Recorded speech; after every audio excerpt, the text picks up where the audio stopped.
do more of what it's been doing. We in the fabrication sector have been major beneficiaries, in order to make sure the contractual strategy favors Nigerian companies. So frankly, they should keep on doing what they're doing, and we will continue to support them. The gas value chain, both the upstream, midstream and downstream, is one that I'm interested in, especially because as a country we have humongous resources, and there's clearly a reason to develop these resources for the industrialization of the nation and for the growth of our economy. So PNC this year has been extremely exciting. We got to speak about the gas to power value chain. We got to speak to domestic gas operators and what their challenges are in actually commercializing the resources that we have. And then we got to speak to the international oil and gas operators who typically play in the upstream space, again to understand what it takes to unlock the massive resources that we clearly have in Nigeria. So for me, PNC has been all shades of enlightening. It's giving me personally food for thought. So I'm going back to my business, and we're looking at our models, commercial models, and we're trying to see, have we learned anything new from PNC this year? This year's conference has been quite remarkable.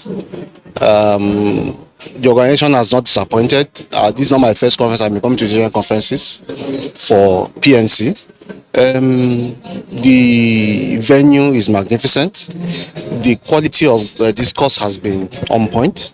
And as usual, we've had a lot of insights of the success of local content over the past 1 year, and I'm sure we'll continue to get more insights as the conference goes along.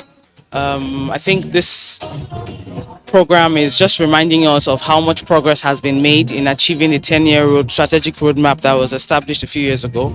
Also showing us how far we've come in terms of increasing local content participation within the industry. It's been a time of networking, it's been a time of learning, knowledge sharing, and then of course just basically facing basic realities that show us that there's still work to be done. There's still a lot of work to be done, but I think that the stakeholders who have gathered here at this event are ready to roll up their sleeves and participate in the fulfillment of the 10-year strategic roadmap that NCDMB has put in place. The forum, which began with a golf competition, featured panel discussions, questions and answer sessions, as well as dinners and gala nights for the participants.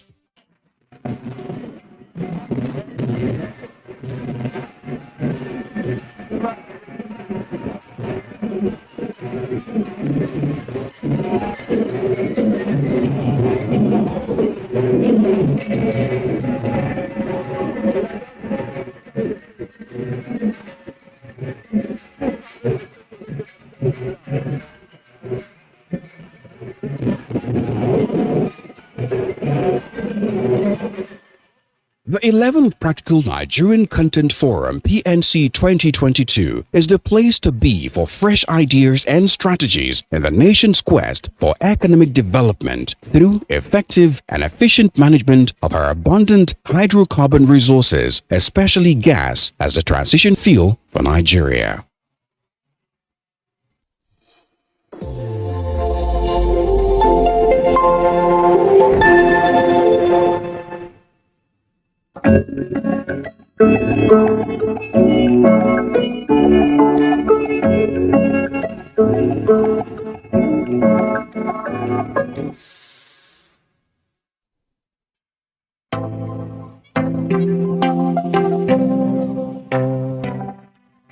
K Global Limited is a world-class provider of oil field procurement, logistics services, construction, marine services, safety training and emergency response, as well as bioremediation and environmental impact assessment services to the Nigerian oil and gas sector.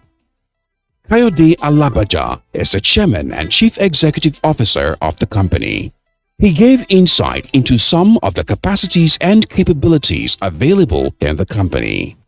K Global Limited is been in business. We are into logistics, supplies, and we do training. We are a member of Octan. We are also actively involved in local content. So we have a subsidiary company that produces coveralls, and we were the first to get this done fire retardant coveralls in West Africa. Yes. And I saw a company who was selling fabrics, fire retardant fabrics. And I asked them, I want to be involved in ADIPEC, Abu Dhabi events. So I called Mr. Solo Cheche, who was the procurement manager then of Shell. I mentioned this. He said, okay, nobody has been able to achieve this feat. Even with the Baran Oben social development, community development projects, where they were to produce coverall, with Ama Ikuru was the one leading that project then, but he could not see the light of the day because of the different interest groups. So he said, if you are able to pull it through, it will work. So it was the beginning of this, and then we started. And then we produced the first ever locally made coverall, fire retardant from Aba. And they brought it to Shell. And Mr. Solo Cheche asked me to go speak with the local content team, then headed by Igo Wele. And Igo Wele said, wow, this is a good idea. He bought the idea from the beginning. And he said, this is good news.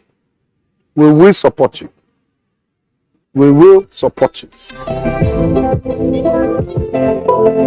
The K Global Limited boss disclosed the impact of the Nigerian oil and gas industry content development NOGIC Act 2010 on the growth and development of the company. Because of the NCDMB, letters were written, people know about us.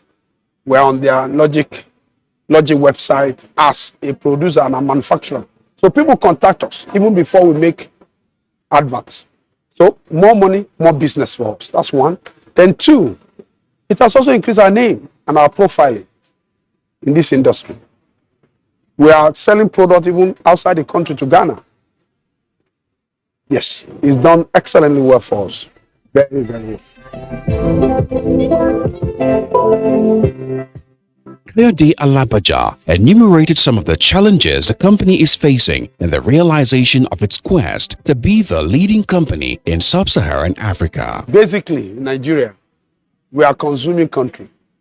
Nothing in our production materials that is made locally, up to thread, up to button, up to needle, even for the non-FR, are all imported. Yes. We know with the setup of this safety PPE committee, one of the things that the ES has promised is to see how they can discuss with some textile industry here, which we are willing to partake with them, because we have partners who we are buying fabric from, who are ready to partner with our textile industry here, to at least be able to produce some of these fabrics here, because the market is here. Constantly, the market is available. That's one. Secondly is forest. Access to foreign exchange is key, especially now, even with the law of CBN. Non-availability of USD is a major challenge. Everything we are importing, from the thread to the needle to the fabrics, we are importing. So that is a major issue. And the one that used to be an issue before, but the adverts and publication of yesterday should put that to rest, is that we see now that there are some companies who is still defaulting, going to procure these safety PPE and coveralls, particularly abroad. Now, with that publication of yesterday, it should put to rest that yes, you can no longer import coveralls. K Global Limited is committed to providing efficient services in the oil and gas industry to ensure that clients' requirements are fulfilled in a timely manner and on budget.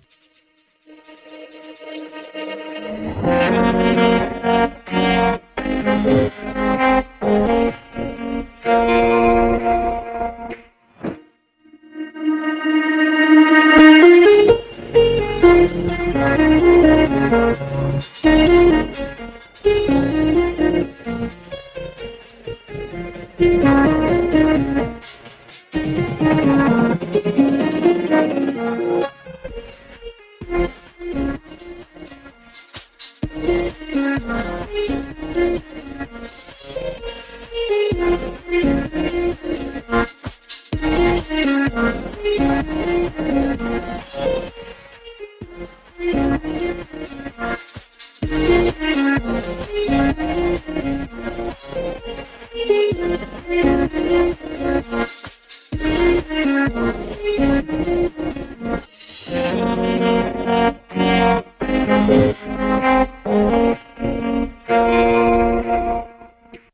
11th Practical Nigerian Content Forum is celebrating the successes of the Nordic Act over the past decade, with a focus on the opportunities of gas utilization in the coming decade.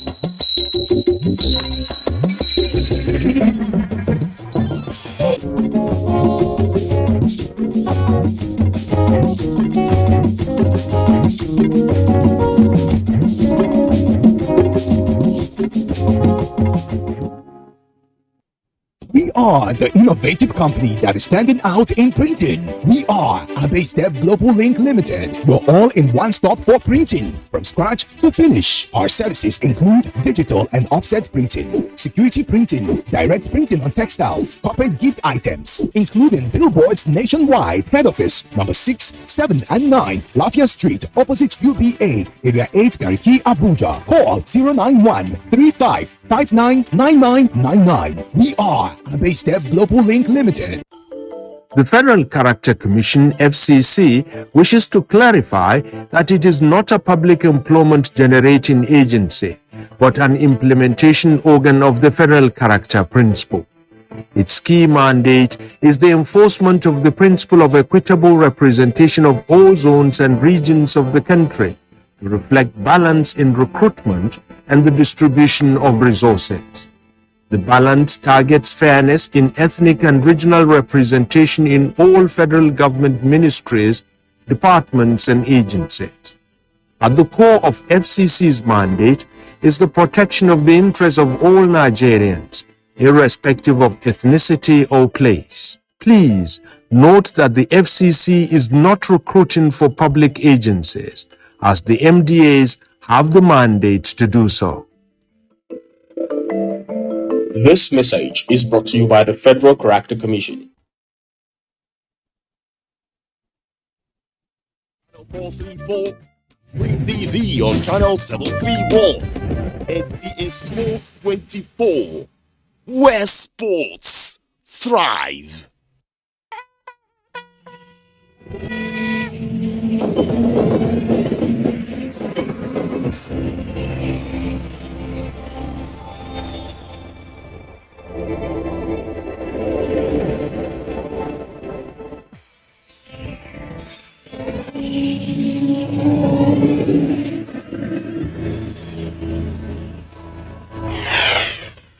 NTA, you can't beat the rich.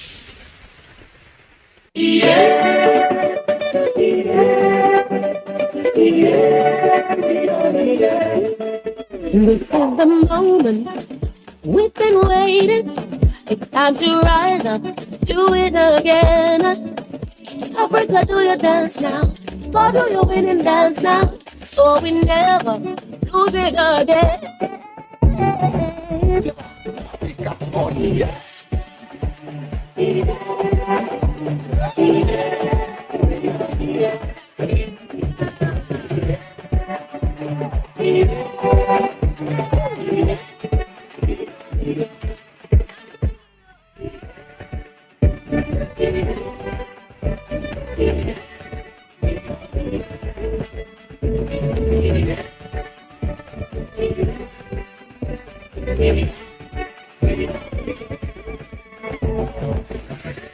Africa, rise up. Yes, we gon' rise up. Africa, rise up. Africa, rise up. Yes, we gon' rise up. Africa, rise up.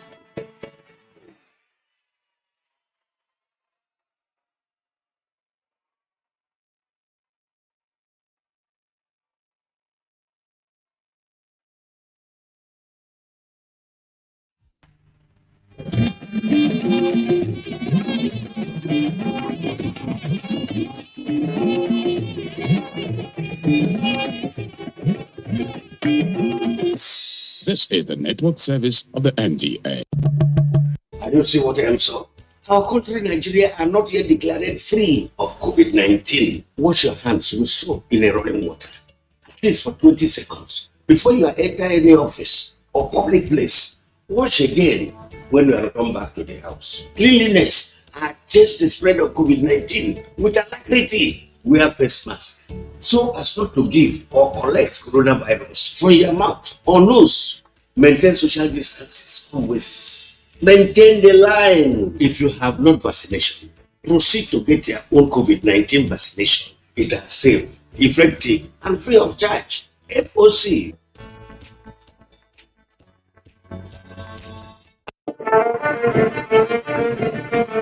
They swore an oath to serve our fatherland and defend the people. They traded their freedom, comfortable homes, and mortgaged their lives on the battleground for our unity and peaceful living. These are the great, fearless, loyal, and committed Nigerian armed forces who risked their lives courageously to safeguard our borders. But in the line of duty, many never returned. Nigerians, arise, let's celebrate our fallen heroes. Put on the remembrance emblem with pride to support the incapacitated and families of our fallen heroes. The occasion gives cause for reflection and reminds us of the sacrifice made by our armed forces in preserving the unity of the country. All ministries, parastatals, religious and corporate bodies to donate generously to the Emblem Appeal launch. Send your donations to this account. Account name, Emblem Appeal Launch. Account number 393-200-7526. EcoBank Nigeria PLC. In a third final in 20 years.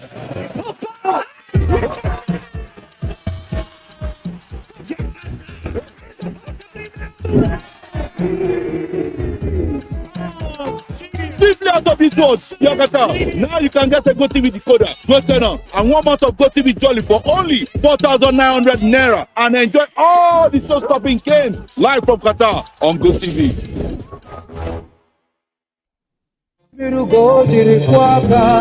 The entire family of late Diopa Raymond Nwankwo Efenioku of Idumuzu Idumuine quarters Iseluku in Anyota North local government area of Delta State cordially invites the general public to the burial ceremony of our beloved father, grandfather, great-grandfather, and father-in-law, late Diopa Raymond Efenioku, aged 107 years. Burial arrangements are as follows. Thursday, 15th December 2022, 5 p.m. Service of songs at his compound, Idumuzu Idumuine quarters, Anyota North local government area of Delta State. Friday, 16th December 2022, 10 a.m. Funeral service and interment at his compound, Idumuzu Idumuine quarters, Iseluku. Entertainment follows immediately at Obuja Primary School. Saturday, 17th December 2022, 9 a.m. Thanksgiving service at Assemblies of God Church, Iseluku, opposite OK Pharmacy, Obowele. Signed, Pastor Franklin C. Efenioku for the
over 6 decades, Bank of Industry has been here, driving Nigeria's industrial development through financial and business support services to micro enterprises, small and medium enterprises, and large enterprises across Nigeria. Leveraging on strategic partnerships, we provide equipment financing, working capital, and support to enterprises in key sectors of Nigeria's economy, including youth and women-led enterprises. Whatever your business needs, starting up, expansion, diversification, modernization, or rehabilitation, we'll be here always to support you. Bank of Industry, transforming Nigeria's industrial sector.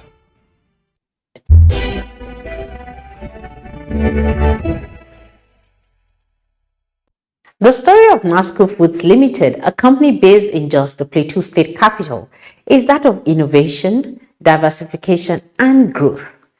Today, Nasco Group is one of the largest fast-moving consumer goods FMCGs companies in West Africa, with a consistent track record of financial performance with the active support of Nigeria's oldest, largest, and the most successful development finance institution, Bank of Industry, BOI. Nasco is also actively involved in the federal government's effort to support backward integration by sourcing grains, one of its major raw materials for production, from local and regional farmers. This in turn helps to improve the nation's food security and export earnings. Last week, we brought you the launch of a new state-of-the-art multi-billion naira cornflakes production factory of Nasco Foods. Nasco Food is the biscuit, cereal, and snack unit of the group and is a leading producer of many popular brands in the market. It produces the nation's favorite cereals as well as a rich variety of quality biscuits and snacks. Some of them are Nasco cornflakes, which comes in various sizes, Nasco frosted flakes, Nasco cornflakes vanilla and cinnamon, shortcake, rodeo, cream crackers, fancy, and many more. Today on the program, we shall be showcasing all the one-on-one interviews we had with the Chairman and Chief Executive Officer of Nasco Group, Dr. Atia Nasruddin, and other management staff, where they all shared the journey of the Nasco brand and the impact of BOI support. This interview will definitely motivate you to start that dream today. It is on this note that I welcome you to this week's edition of BOI Impact. I am Hadiza Olaoshibiko. Don't go away.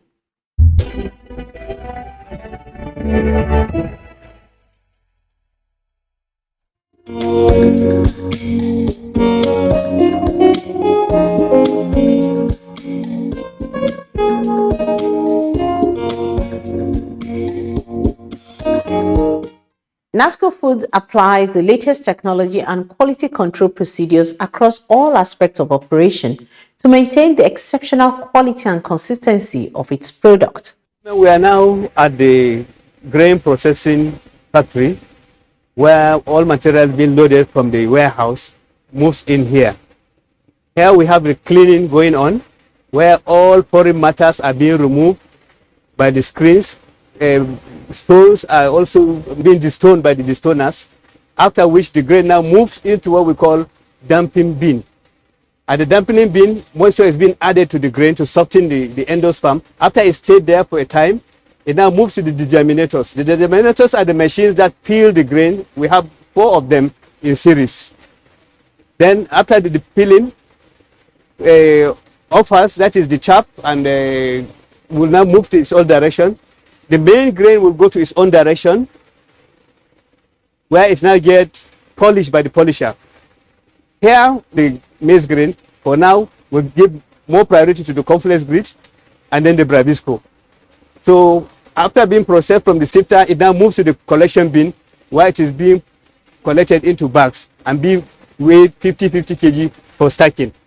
With continuous investment in quality standards in sourcing raw materials, research and development, coupled with active financial and technical support of the Bank of Industry that is highly committed to transforming Nigeria's industrial sector, Nasco is geared towards delivering excellent quality products that have exceptional nutritional values. Here we have very automated system of manufacturing cornflakes. We have a state-of-art technology plant by which we will be producing the quality product as per the Nasco's vision. Nasco's vision is to give the best quality life to the citizen of Nigeria. Following that, we have installed and commissioned this plant, and we are going to serve the whole nation as well as the whole world with this plant. We have an automatic system of feeding maize grits, which we are getting from Nigerian local farmers to produce maize grits. Then we are supplying these maize grits at our very automatic plant. We are manufacturing grits in-house. Then we are supplying to this plant to make the cornflakes, which is 100% hygienic. The chairman and CEO of Nasco Group, Dr. Atia Nasruddin, at an interview spoke on the journey of Nasco Group to being one of the largest fast-moving consumer goods FMCGs companies in West Africa. The journey started in the 70s, 1970. At that period, most of the goods were imported in Nigeria. Biscuits, flours, sugar. That importation was not efficient to fulfill the needs of the consumer. So we saw a gap, and we started a company called Nasco Foods to fill the gaps of all imported foods in Nigeria. So based on that, we had affordable prices for the consumers, and that's how the growth of Nasco Foods started. From there, we moved into cornflakes, Nasco cornflakes, which is #1 cornflakes today in Nigeria by distribution, by consumption, is one of the highest cereal consumed in Nigeria today. The most interesting part of it is it's tied up to the backward integration, whereby we farm or support the farmers, basically to produce what we need. We encourage them, we finance them, we guide them. So this is where we are today. We became a household name in the whole nation on the fast consumer products. I felt the need of going to the next level. So I established a company called Nasco SAT, which is high-tech, IT, information technology oriented. So through this arm of the group, we're enhancing, developing applications to support our business and support our businesses. So these are our latest entry in the group, and I think to date we have made quite an impressive growth. We have created applications. We have taken a lot of youth from IT with high capability. I think that will be the future to take us into the next century. We have a company called Nexon, support the infrastructure, logistics, operational logistics, distribution logistics. And we have a project in Lagos which is mainly in the free trade zone to support, to decongest as much as we can the ports in Lagos, whereby we are building a terminal. This terminal, it will take through barge the containers into Nasco town, where from there, after paying customs, tariffs, etc., according to law, it will be distributed throughout Nigeria. This is an expansion we have in mind. Plus, when you talk about foods too, we are supporting farmers. We are building a research center at the University of Jos called Nasco Agriculture Research Center, which is fully financed by Nasco. Basically, it's to encourage research in agriculture, to empower the farmer with more knowledge. This is another expansion we are making. And within the food lines, we have a range of new products coming, which is consumer requirement for consumption. And we are encouraging farmers to grow those products for us so we can process it, finish it, pack it, and distribute it to the market. The general brand manager of Nasco Cornflakes, Rotimi Oyeshiji, said Nasco carefully aligns its business with the needs of its consumers. For us in Nasco Group, we are conscious of our consumer needs, and every now and then, whatever product offer that we have now is tailored towards their needs, and whatever innovation we are going to be doing and we have done currently and in the future is tailored towards their needs. And I can tell you, we understand what they want and we understand what they need. I'll give you some instances. Our conflicts today, is the best conflicts you can see anywhere in the world, and I'm able to say that. And we did that because we understand what the consumers are looking for. We understand it. We even created SKUs that fit their pocket, that fit whatever it is that they want to do. So we have something for every member of the family. You have the bigger pack size, you have the small pack sizes, and you account the price range as well. So we understand their needs, and we are doing everything humanly possible to meet their needs. Everything about complex is sourced locally and is 100% natural. We understand the fact that we are Nigeria, we are a Nigerian business, we are a Nigerian company. We give Nigerians what they want. And for you, it's been interesting to know that at the end of it all, we know our consumers very well. We've been in this market for close to half of a century now. So we sleep and wake up with consumers. We've been able to develop compelling propositions in addition to our product. We go into consumer psychology and consumer psychography. We know what they want, we know what they are looking for. Before now, we are concentrated fully in Nigeria. We cannot even meet demands in the Nigerian market. But with this new investment that we have gone into now, opportunities are there for us to go into West African market first. Bigger capacity, bigger products, and every other thing. So we go into West African market, we serve the consumer need over there. Good enough, Nigeria is like a benchmark for West Africa. So whatever consumer needs are being served there, we are also going to be replicating that in West African market as well. So for now, we are serving Nigeria. This is our base. Then we'll be expanding to West African market very soon. So our projection is the fact that in the next, 4 to 5 years, definitely, our business will be more than what we have now, more than double. But like I said, everything is dependent on consumer. The statistics show that Nigerian population will continue to grow 2% every year. Then if they are growing, we are growing as well. Procurement Manager, Nasco Group, Laura Famwell, highlighted the quality standards used in sourcing raw materials. We ensure that the major raw materials which we use for our production is sourced locally.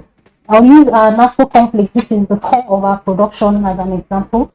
The major raw material we use is maize. This maize is purchased from farmers in Nigeria and particularly from Plateau State. We have an integration with these farmers, which helps us to run through a seamless supply chain process. We are really in support of our farmers. We ensure that we train them. We also give them the necessary support to ensure that the seeds that are being used are sourced locally, which are being used for the production of the complex we produce. For the staff strength, of course, being in Plateau States and in Nigeria, I would say that 80% of our staff strength are indigenous of Nigeria. We ensure that there is an end-to-end visibility of our involvement with these farmers. We are fully involved in ensuring that the seeds they use are quality checked, and we ensure that those seeds are what is being used for the production, which also gives the quality of the conflicts which we produce. Now, when it comes to the receipt of the raw material, at every point of the receipt, there's a quality control department that ensures they meet up with the quality which Nasco has specified. We have our particular specs, and it's being used as a measure to control what seeds come, what seeds are being produced, to give us the quality conflicts that we give our consumers. The Treasury and Import Manager, Nasco Group, Bala Idris, spoke on the relationship of Nasco with the Bank of Industry. The relationship with the Bank of Industry was more than the usual transactional banking. It was strategic, long-term partnership. Also, the approach was a people-oriented approach rather than just the numbers. Human connection was an important aspect of the journey. Right from the project proposal, filling the comprehensive and user-friendly questionnaire, to the process of availing the facility, and also the quarterly review. Emphasis was on customer care and personalized interaction. That's relationship has enabled us to gain confidence in undertaking such a capital-intensive expansion project. There is also the side of the tangible benefit to the Nigerian economy in terms of employment, skills and technology transfer, the potential for exports and import substitution. This expansion project, which is the latest technology and state-of-the-art production plants, it's going to help us with an improved product quality, improved technical and project management capabilities. It's also going to provide market avenue for local smallholder farmers and other input partners along our farm-to-home value chain. The potential ultimately is going to double our existing capacity. So as a purpose-led organization driven by entrepreneurship spirit, we in Nasco believe in creating multiplier value for whatever support we receive, and that is including interventions like from the BOI. And this value is multifaceted, one of which is the monetary value, second is the social value, and also there is the contribution to national growth, which comes through empowerment of smallholder farmers, and also in terms of our mission, which is providing the quality life to our customers. Our smallholder farmers with part of the business, they are our suppliers, and we operate an end-to-end visibility of a global supply chain. So they are key stakeholders in the operation, and we believe in give and take. So we also believe that once we're able to improve the income status of the farmers, we have a better guarantee of getting a quality maize. And maize is one of the most strategic raw material of our operation. Why? Because we used one of the best variety of maize in Nigeria, which is pro-vitamin A. So it's very important for us to have a good handshake with our smallholder farmers, which means improving their welfare, their income level, and their general development and quality of life. And one of the benefits of this project is through the latest technology of the machine is in terms of less emission of CO2, less emission of waste, and also we have put in place a structure of collecting the different types of waste, and we have a partnership with a waste management company that is coming to evacuate the waste for subsequent disposal. Group Head, Food Processing Group at BOI, Victor Agina, spoke on the impact of the bank's support in the production capacity of Nasco. In the food processing, we support companies that play in the entire food processing value chain. So in the food processing, we provide funding support to these sectors, and also we provide business advisory services to also help them grow. Nasco has proven to be a very great customer of the bank. With our support, the company has doubled its capacity. It means that they will employ more people. They were talking about supporting 12,000 farmers. We are aware that indirectly they provide close to 3,000 other jobs. And then the people working there, about 500 of them. So with what we've done, those numbers are still trending. And with also the other potential partnerships we are looking at, we are very sure that Nasco will grow in leaps and bounds in no time. Human Resource Manager, Nasco Group, Sarah Bitrus, said with the acquisition of the new conflicts plant, Nasco would definitely employ more staff. Of the new machine that we have, production is going to be doubled, and so we'll need a lot of manpower to ensure that after doubling this, wherever you turn, we're there. So we need the manpower to do that. As an organization, we take health and safety very seriously. As a matter of fact, we run a course on occupational health and safety every year. We have safety protocols already in our factories. To go further, we have what we call a safety committee. Safety committees are in charge of ensuring that our environment is safe for our staff to operate, even off the workplace. We have the healthcare system, that ensures that every staff of this organization and their families are safe. General Manager, Large Enterprises 1, Mr. Leonard Kangi, gave an overview of the Bank of Industry's Large Enterprises Directorate and its impact. And in large enterprises, any company that requires a loan greater than 1 billion naira is what we classify as a large enterprise, because that's approximately $2 million. Any company that can do that, we don't consider as an SME or a micro enterprise. We have several product offerings, and as a DFI, there are a couple of things that we need to do in order to support industry and to fulfill our mandate. For this particular financing, it was targeted at the food processing sector, and particularly in providing financing for development of the cornflakes brand, which is one of their most popular brand, making of cornflakes. And so we were happy to provide financing. So we provided a term loan facility to them. We provided a working capital facility as well to them. And they have been able to commission that factory, which is one of the most advanced factories in production of food and beverage, particularly the cornflakes brand. The Managing Director and Chief Executive Officer of the Bank of Industry, Mr. Olukaide Piton, at an interview, reiterated that the Bank of Industry will continue to support entrepreneurs in the country.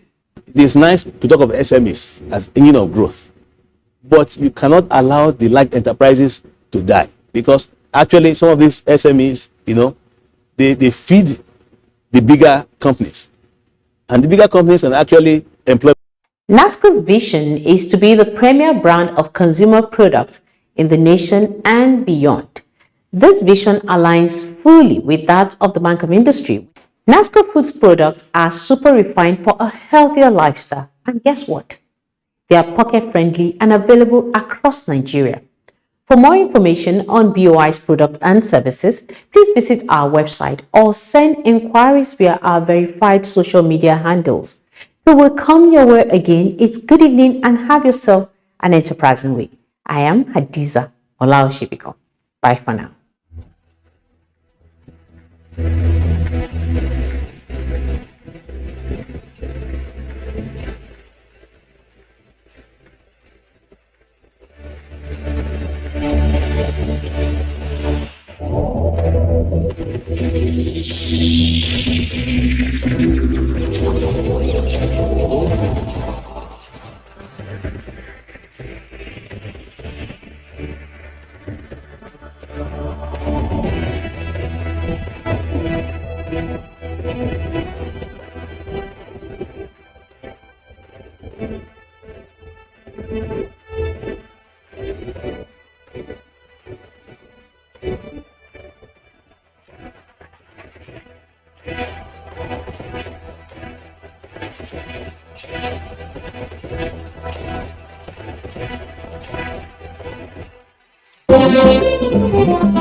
In this week's episode of Customs Duty, past and present Director Staff of Customs Commander Staff College Gwagwalada come together forge ways to further improve the college's contribution to development of the Nigeria Customs Service.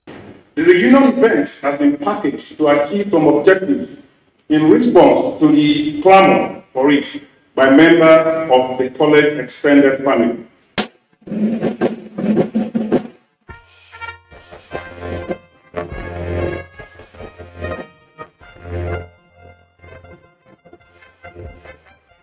The objective of Customs Command and Staff College Gwagwalada to train middle-level officers has provided an avenue for attainment of one of Comptroller General of Customs, Colonel Hamid Ibrahim Ali's 3 R's, specifically making reference to reform. The college has graduated numerous sets of past senior and past junior staff corps who have since excelled after returning to their individual commands and units in the service. These officers indeed passed through directing staff at different times as they acquired knowledge in various areas of customs operations among other areas. Reflecting on their contributions to the success of this college, which has become a reference point, particularly in Western Central Africa, the management of the college, with approval of the Comptroller General of Customs, has brought together past and present directing staff in what can best be described as a reunion, with a view to assessing the level of success the college has achieved, as well as forging the way forward for greater successes in the future. In his welcome address, Commandant of the College, Assistant Comptroller General Adewale Adeniyi, rejoices that the reunion is a reality and believes that it is going to be beneficial to the further development of the college. He highlights some of the objectives of the reunion. These objectives include, if I could just recall a few of them, providing a platform to reconnect with former and existing staff, providing opportunity to touch base with the college and appreciate the changes and developments, facilitating the sharing of experience, management of feedbacks, and consideration of inputs from retired officers, those on the field postings, and other friends of the college, and strengthening the network of alumni to deepen the entrenchment of college values within NCS and the nation. History of the college from inception is taken, and the need to maximize the benefits of the reunion is further re-echoed by our former directing staff. Coming together for this reunion is to improve on what we currently do in the vice, which go a long way to improve the overall goal of Nigerian Customs Command and Staff College, the vision and the objective, which finally we can see into a better Nigerian Customs Service and a good collaboration and synergy with the armed forces, and banking. Some of the former members of the directing staff in attendance have opportunities to make contributions, suggesting ways to improve the performance of the college and also make the impact of the college felt well in the service as a whole. I also have in mind, the course, I think should be part of the course that should be taught here. The course usually will guide officers on what to do, what not to do, what to touch, what not to touch, how to go about whatever process that you want to do. To hear more about the activities of the school. What is your corporate social responsibility between this school and the community around you? What are you doing to empower so that they will know that there is a custom college here? Medicals, water, cleaning, do something that the community will be happy with you. Assistants now, how many directing staff of this school, of this college, are area controllers, let alone being in management? There is a challenge.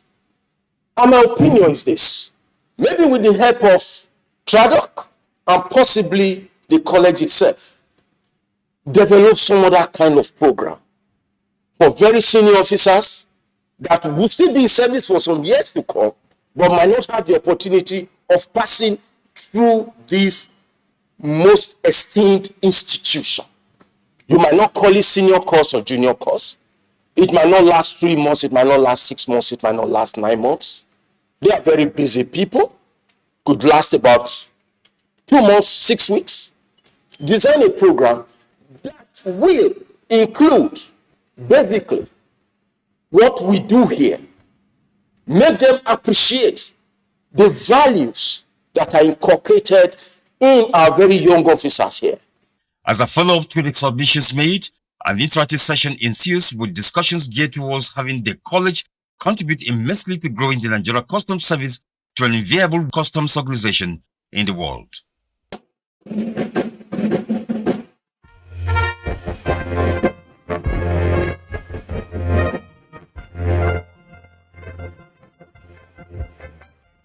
The Senior Executive Call Sec 44 of the National Institute for Policy and Strategic Studies, NIMS Kuru, has come and gone with the graduation of participants recently. As the course lasted, the Nigeria Customs Service had two representatives, namely Comptroller Mohammed Kamal and Comptroller Dera Nnaji.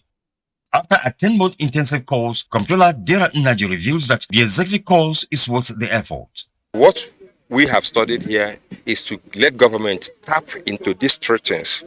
One, the human resources abundant are the very many people that live in the rural areas, the natural resources that are largely untapped, the market environment, and then the moral resources, which hinges on our community knowing each other. I believe that if we tap into all this, we'll be able to address issues that are currently confronting the nation, like insecurity and so on and so forth. He voices out how he feels and what he has to offer the nation after passing through the course and then bears the title MNI. Beyond the badge and the title MNI, I also have this sense of commitment to our nation, Nigeria. And one thing that I'm taking away from here is the fact that the elite of Nigeria need to go back to the grassroots to offer services. There's nothing wrong that says that after retirement, go back to the village. Don't start as governor, don't start as president. You can go back even as a councillor, because that is where the people are. 75% of Nigerians are at the rural areas, and that's where people need to feel the impact of government. NIMS Kuru is a high-level center for reflection and learning, with the primary objective of serving as the nation's foremost policy think tank, developing a crop of top-class technocrats of high intellectual capacity, conceptualize and anchor the implementation of innovative and dynamic policy initiatives and strategies critical for national development.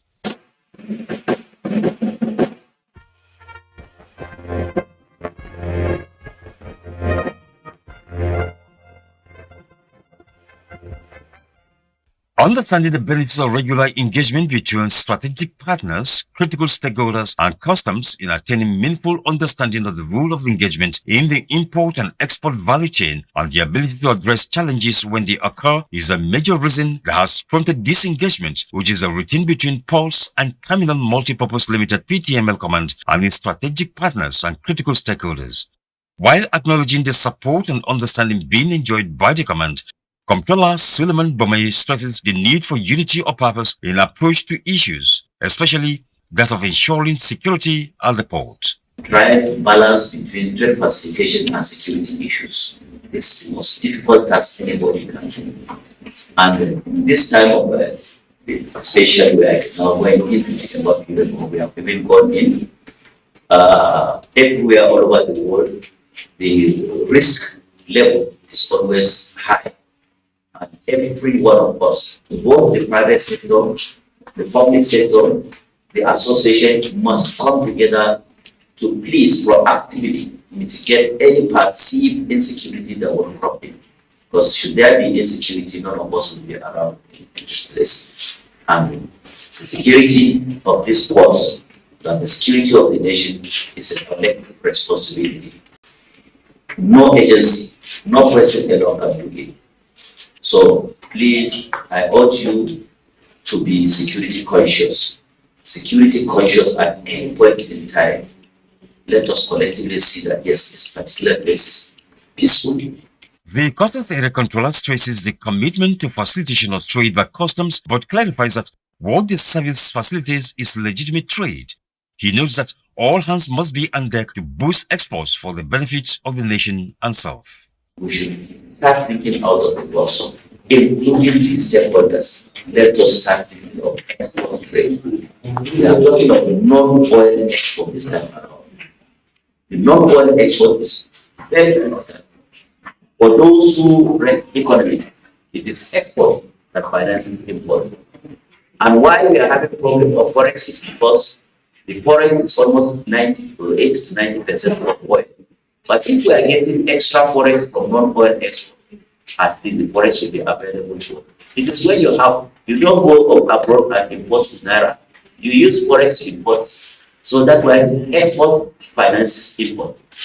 Anywhere, it is the export that finances, because it is when you export and get the process in dollars before you have access to now the forex currency for the forex for you to import. He says remaining well informed about government policies by all relevant stakeholders in the international trade value chain, which this engagement seeks to strengthen, is key to avoiding falling foul of the law, is resultant sanction and leaving unnecessary delay, which is detrimental to trade facilitation.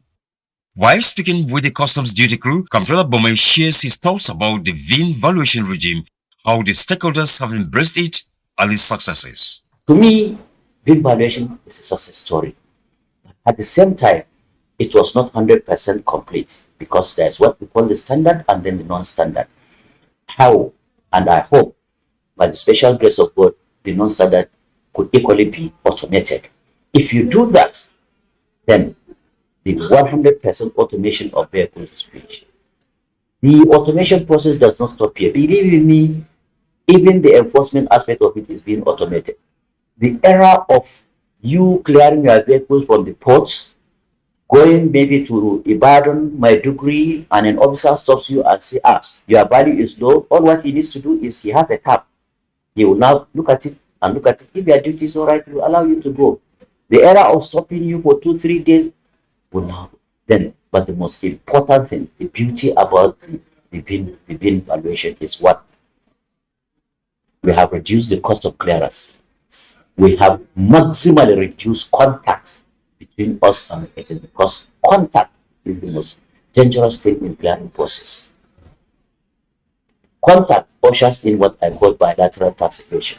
Some of the stakeholders at the engagement speak about their take-home from the meeting and what their thoughts are. Nigeria has been heavily dependent on revenue from oil, but we can see what's going on. So there needs to be a paradigm shift from our over-dependence on oil, and we begin to focus on non-oil export. The potentials are great. There's so many untapped, natural resources, for instance, that Nigeria can make serious revenue from. Why depend on solely oil when the world is actually moving away from oil? What will happen to us 30 years down the line when we're talking about green energy, we're talking about electric cars? What will happen really if they stop buying our oil? So we need to begin to think, about increasing or expanding our scope for non-oil exports. Comptroller has given his word and said, seriously, there is a dedicated terminal now for export containers. And the Comptroller has said, within 24 hours at the Grimadi port, that every export container will be attended to with dispatch. The issue of having bulk of delays will be a thing of the past. On the whole, it is believed that with regular engagements with PTML Command taken seriously, all perceived gaps will be closed, as cooperation and synergy between customs, its critical stakeholders and strategic partners will be strengthened.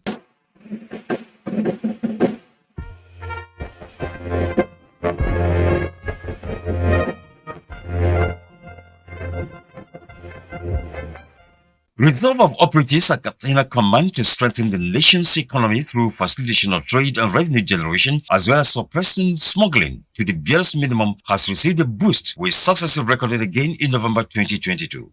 Comptroller Dalhachedi reveals that the command has once again surpassed its previous revenue generation records.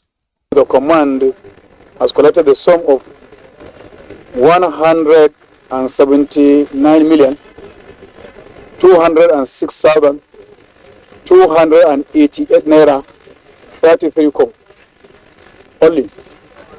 This shows an increase of 58 million from 121,800,478 naira. That was collected in October 2022, representing a 47% increase in the revenue collected so far. In the aspect of suppression of smuggling, items with a duty paid value of 119 million 245,538 naira have been intercepted by operatives, while 4 suspects have been apprehended in connection with some of the interceptions. The items intercepted include 11 vehicles of different brands, including a Lexus 470 Jeep SUV and a used BMW. Other items also intercepted within the period under review are 239 bags of 50 kg foreign parboiled rice, 821 cartons of foreign spaghetti, 973 kg of exhaust fiber catalyst, and 7 cylinders of 50 kg liquefied petroleum gas, as well as 25 bales of used clothing, among others. The success recorded in the period under review were attributed to the resilience and commitment of the officers and men of the Custom Command, Katsina, working with an effective synergy that is existing among the sister security agencies, who have shown exceptional professionalism in discharging their duties in line with the extant laws and regulations of the Federation. Just as Comptroller Dalhat Chidi wants smugglers to steer clear of his command's area of coverage, he encourages legitimate traders to remain steadfast. Now call upon the good people of Katsina State and the business committee to take advantage of the reopened ZBA border to conduct their trans-border business, and also remind us that the remaining borders are still closed. Persons who are attempting to pass goods are illegal due to the substantive federal government policy on border closure. Meanwhile, in his usual manner of reaching out to members of his host community, Comptroller Dalhat Chedi has visited the Emir of Daura. The purpose of coming here, like I said, is first, we come to say welcome His Royal Highness the Emir of Daura on his return from Umrah safely, as well as to commiserate with the family. One member happens to be sick for some time. After the surgery, we come, and that is what do you call it? A well wish for him to get a quick recovery.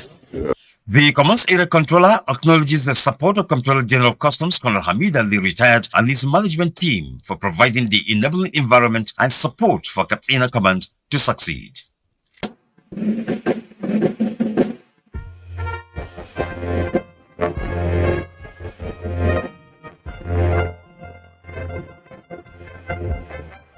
The facilitation of trade and revenue collection efforts of KB Command are indeed paying off, with the command generating the sum of 127 million naira as revenue in November 2022. Comptroller Joseph Atta, however, says both traders and the government could benefit more from the Kamba border reopening once the rules of engagement are followed strictly. Call on people who do importation to feel free to use Kamba border as long as they are ready to be compliant, as long as they are ready to do appropriate declaration and bring their goods for 100% examination. They have no problem. We will facilitate trade for them. Where we have problem is where you bring 100 and you are saying it's 75. Or you bring something and upon examination, another thing else is hidden under it, under the guise that since this is dutable, once I pay the duty, anything I hide under it can go scot-free. I want to remind you, as a result of that thing that you hide under, the entire consignment can be seized. In the aspect of suppression of smuggling, the command has intercepted items which include 303 bills and 94 sacks of second-hand clothing, 1 unit of used BMW vehicle, 2,375 liters of PMS loaded in jerrycans, and 58 bags of foreign parboiled rice of 50 kg each, among others, with a duty paid value of 46,706,795 naira. Comptroller Atta discloses that his command has noticed increase in the smuggling of used clothing, but maintains that there are still patriotic Nigerians who volunteer information. He reminds Nigerians that smugglers are selfish and only have evil intention. The quantity of seizures would not have been possible without 1 or 2 credible informations that the field operatives received from patriotic Nigerians. While we thank those people who gave us this information, we will call on Nigerians, especially the border community dwellers, to have a rethink. Smugglers are not their friends. Smugglers don't care whether the illicit drugs they bring in are sold to you when you are sick and you die. Whether the drugs they bring in are used by criminal elements to attack you on the road or in your houses. They don't care. All they care is they buy something 5,000 and sell it 10 or 20. Is the profit margin that concerns them. The Customs Area Controller maintains that while law-abiding citizens will have the support of customs, among whose duty is facilitation of trade, but warns that there is no hiding place for smugglers, as the law has bestowed enormous powers on customs with the aim of protecting both the economy and security of the nation. We continue to tell people that the only way you can import or export and have a good sleep is to do it in line with the provision of the law. Import things that are allowed by the law, do proper declaration, proper documentation, proper declaration, and then pay appropriate customs duty. Once you do that, you can go sleep with your eyes closed. Anything short of that, even if you temporarily succeed, upon information, we can follow you to your shop, we can follow you to your house, we can follow you to anywhere you've hidden those things, break open, evacuate, and even arrest you. The law is there to support such actions. Controller Joseph Atta appreciates the management support through provision of logistics and other welfare packages. He emphasizes his command's determination to always justify the support received from management through decisively stemming smuggling activities in the command's area of coverage and ensuring prompt collection of revenue and facilitation of trade.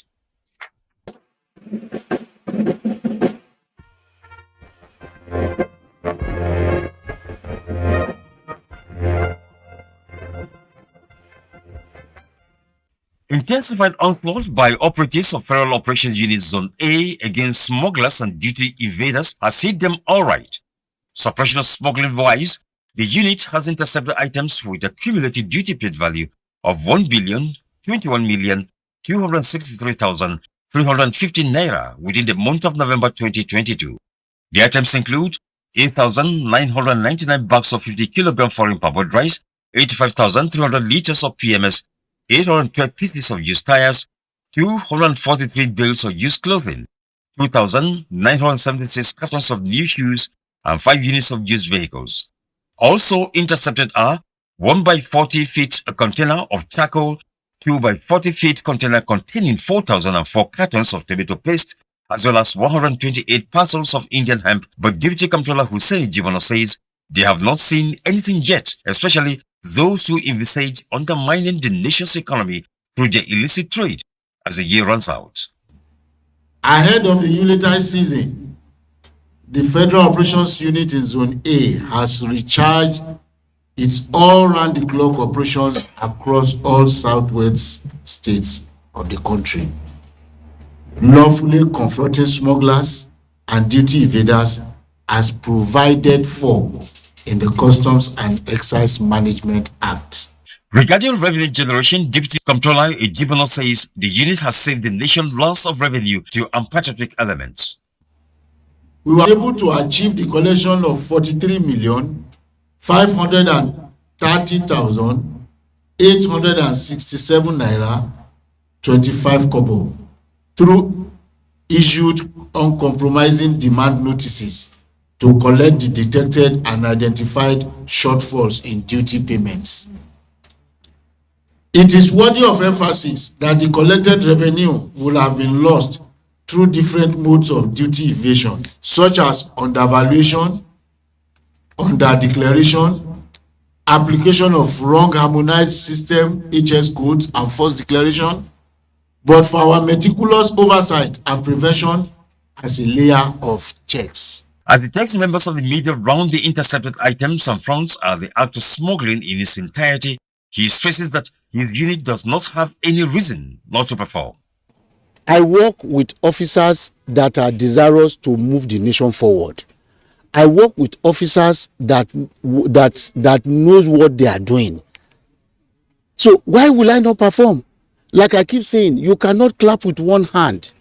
And the management has actually assisted us in so many ways. There's virtually nothing we asked for that they didn't give us. So why can't we perform? We will perform. In fact, we are desirous to do more. We are not relaxing and we will not relent. This country is our own country. We will not allow anybody to sabotage government. We are fully resolved and we are desirous to ensure that all government policies, fiscal policies, economic policies are followed to the letter. Deputy Comptroller Jimono admonishes legitimate traders to continue on that path with assurance of necessary support from the Nigerian Customs Service, which has trade facilitation as key mandate to accomplish. He, however, also assures deviant smugglers that they will not only have their uncustoms goods seized, but will also be arrested and brought to face justice and imminent prosecution.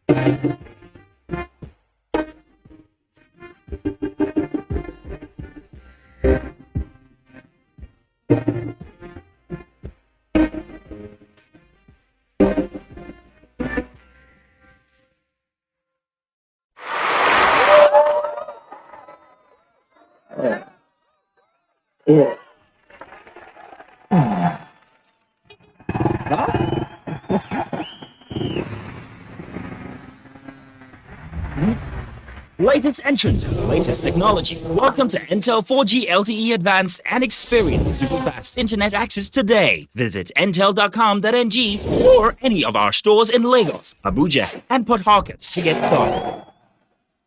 Intel. Live more.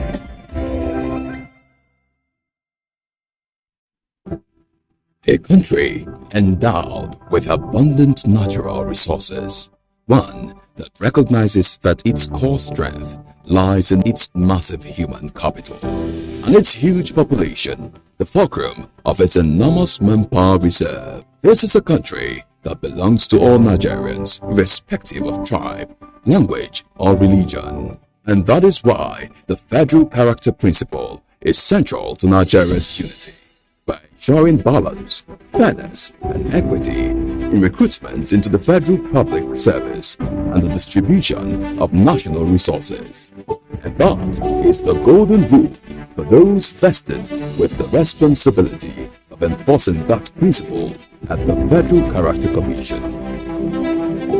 The mandate is to build the ideal Nigeria, a nation that is fair to all Nigerians. Mrs. Oredo, we're sorry to inform you, my husband was found dead this morning. It's possible that he was stabbed while he slept. So what do we know about this so-called senior cult members?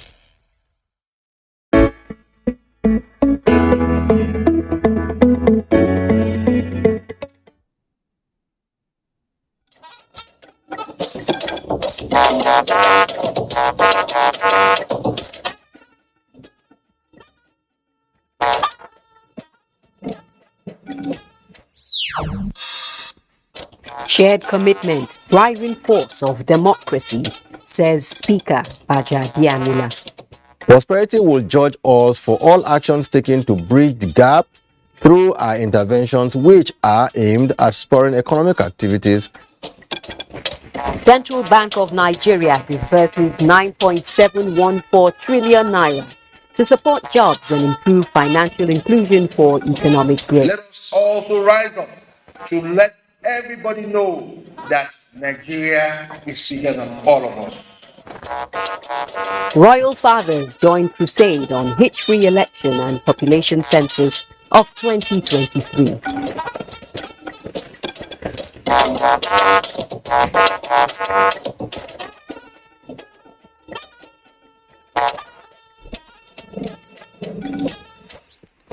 Good evening and welcome to NTA Network News. I'm Najat Tijani and Michael Olaleye is in Lagos. You can follow this news live on our website nta.ng/live, NTA News Now and all our other social media platforms displayed on the screen.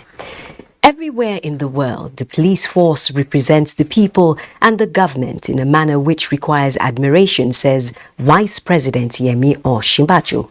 This was when he received on behalf of the President the annual report of the Police Service Commission. State House correspondent Jide Onifade reports.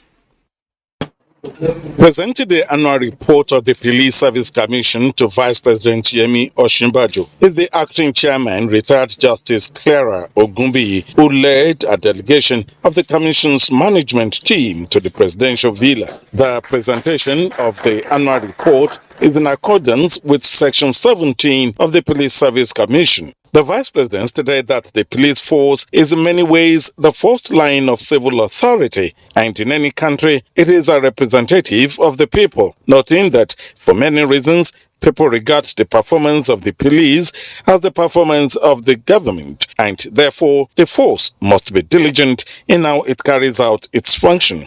While commending the Commission for their clarity of vision, hard work and having the difficult task of managing a huge police force with several challenges, Vice President Yemi Osinbajo emphasized that the ethos of the police force is something that must be taken seriously. He noted that the issue of the internal investigation of the police when things go wrong is very crucial. In addition, he pointed out the matter of legal services provided within the police force and stated that there is no reason why there shouldn't be robust legal services for the police, not just to prevent random claims that people make, but also to be ready to compensate when there are legitimate cases against the police that the courts find. The acting chairman of the commission noted that it is a well-known fact that one of the bastions of the present administration is upholding the rule of law. The commission, she explained, has been consistent in ensuring that disciplinary sanctions are meted out to erring police officers, making sure officers are promoted as at when due and taking into consideration available vacancies and seniority, as well as ensuring that proper and fit persons are recruited into the Nigerian police force. In the State House, Jide Onifade, NTA News. In the same spirit, a thriving democracy is a commitment shared by citizens in a covenant of public service and the pursuit of common good rather than narrow objectives. The Speaker, House of Representatives Femi Gbajabiamila, said this at the second series of the Distinguished Parliamentarians Lecture 2022, organized by the National Institute for Legislative and Democratic Studies. John Yaku reports. The lecture titled Delivering on Our Contract with Nigeria, Implementing the Legislative Agenda of the 9th House of Representatives, Progress, Challenges and Way Forward. Speaker Femi Gbajabiamila said the 9th National Assembly made significant achievements through the passage of many bills signed into law such as the Electoral Act and the Petroleum Industry Act, among others. As it is today, it is doubtful that the current constitutional amendment effort will conclude before the expiration of the legislative power. Governor of Kaduna State, Nasir El-Rufai, commended the 9th National Assembly for the passage of important legislations but drew its attention to local government autonomy, state and community policing, as well as 12-year free and compulsory education in all states of the Federation. The fact that value-added tax is not on the exclusive list is a major source of concern for the fiscal health of the Federation. And I think that is something that this National Assembly can do something about in its last 6 months. President of the Senate appealed to the governor to prevail on other states of the Federation to fast-track the processes on constitutional amendments before the end of the 9th National Assembly. Some of these issues that you have raised that require our attention of course they will be given the attention. But I think it is important that we deal with what we have already sent out to the State House of Assembly, and then we take the next steps. And even if it is 1 month that we have left, we have the capacity working together to ensure that we pass some of the legislation that are required. The objective of the Distinguished Parliamentarians Lecture Series is to create a periodic platform for Nigerian legislators to share knowledge and experiences that will impact on their legislative work. In Abuja, John Yaku. Meanwhile, the federal government has condemned in strong terms a report by an international news agency alleging that the Nigerian military is running a systemic and illegal abortion in the northeast. The Minister of Information and Culture, Lai Mohammed, made the condemnation at the PMB scorecard series in Abuja. Anthony Forson reports. I would like to once again alert the nation to the dangers posed by fake news and disinformation. Recalling earlier warnings about the danger fake news and disinformation poses to the corporate existence of the country, Information and Culture Minister Lai Mohammed has consistently warned about the phenomenon. The latest is a report by an international news agency claiming that the secret systemic abortion program in the area is aimed at eliminating the children of insurgents and the belief that they are predestined by the blood in their veins to one day take up arms against Nigerian government. This story also claimed that 10,000 such abortions have been carried out from 2013 to date on women and girls. The news agency made this grave allegation without a scintilla of evidence, citing only anonymous sources and the reported review of phantom documents. The agency claimed that its investigation was based on interviews with 3 women and girls. Can you imagine? While condemning the report, Lai Mohammed noted that the federal government rejects the accusation and describes it as a scary fake news. The federal government hereby categorically states that there is no secret, systematic, and illegal abortion program being run by our military in the Northeast or anywhere across the country. We also hereby reject the accusation of running an abortion program leveled at our military. We state categorically that this story is a scary instance of fake news and disinformation combined. The minister summed the federal government's position this way. What is the motive of this news agency and the usual suspects who have latched onto this story? Why is this so-called investigation coming at a time when our heroic men and women uniform have been recording successes after successes, decimating the terrorists, rescuing abducted persons, and receiving hundreds of thousands of terrorists who have surrendered? In Abuja, Anthony Forson, NTA News.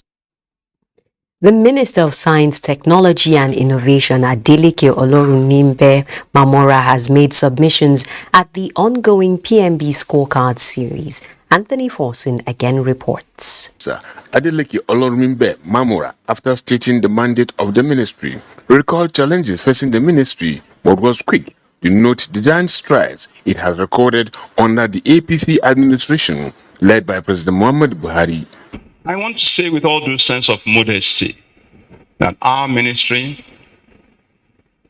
Federal Ministry of Science, Technology and Innovation, has continued to embark on need-based research and development activities with cross-cutting issues. And every close observer of the ministry's disposition to the attainment of the mandate and other responsibilities from 2015 to date will testify to our commitment to duty, resulting in landmark achievements that are verifiable with empirical evidence. And most of these achievements are in the realm of for the first time. On innovation and breakthroughs, Adeleke Mamora said the ministry is working round the clock for the attainment of its mandate.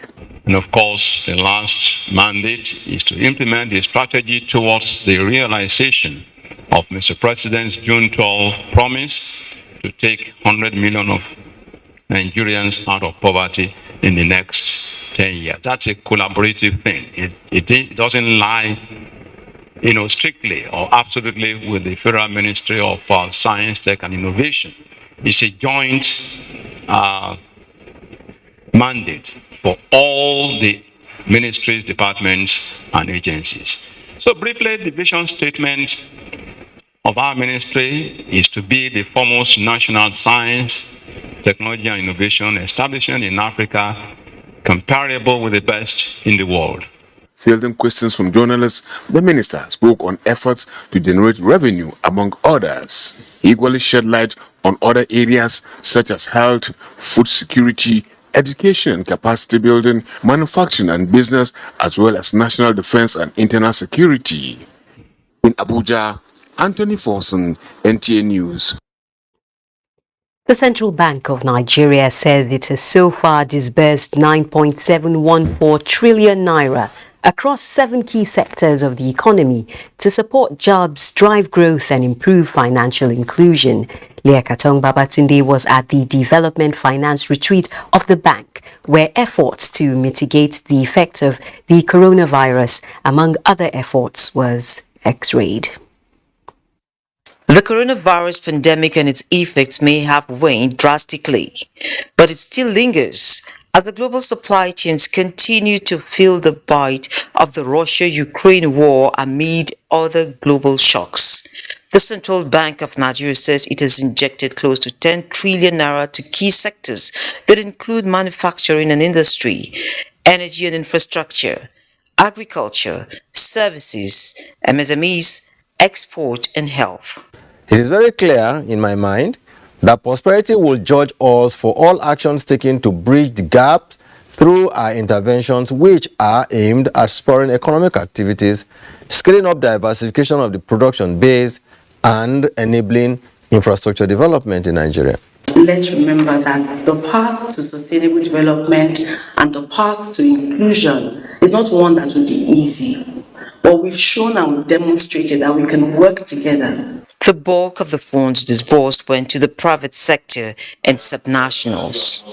It was an opportunity to assess the development finance initiatives and look deeper into enhancing food security in Nigeria. The subnationals indeed get a lot of support from the CBN in trying to fulfill our campaign promises of job creation, livelihood improvement.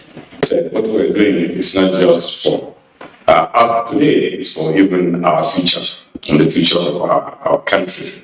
While this is hardly any comfort over the rising prices of food, yet had we not intervened, we could have been facing certain food crisis and severe famine of historical proportions. It was an opportunity to assess the development finance initiatives and look deeper into enhancing food security in Nigeria.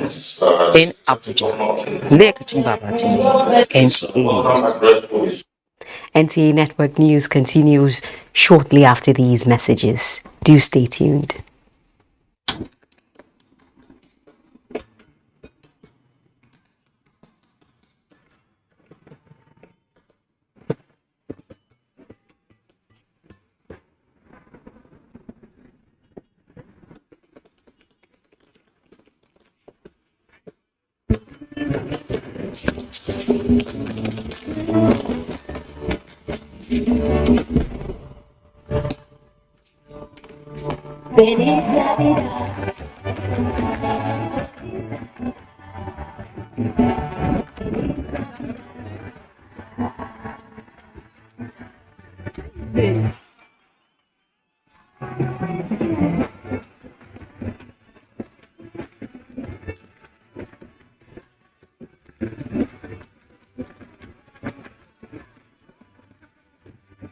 Glow wishes you a Merry Christmas. The Tertiary Education Trust Fund is pleased to inform its stakeholders and the public of the TED Fund Alliance for Innovative Research, TEDFair 2022. This is a year-long program sponsored by TED Fund in transforming homegrown research into market-driven solutions by creating an innovative and entrepreneurial culture to a knowledge-based economy, and a unique platform in creating the linkage between the government, the academia, and the industry in solidifying an harmonious relationship and a prosperous future. The event is scheduled to hold as follows. Date, 14 December 2022. Venue, Innovate Hub, Airport Road, Abuja. Time, 10 a.m. prompt. Special guest of honor, Minister of Education, Malam Adamu. Announcer, Acting Director, Public Affairs, Abdulmumin Onyagi, for the Executive Secretary.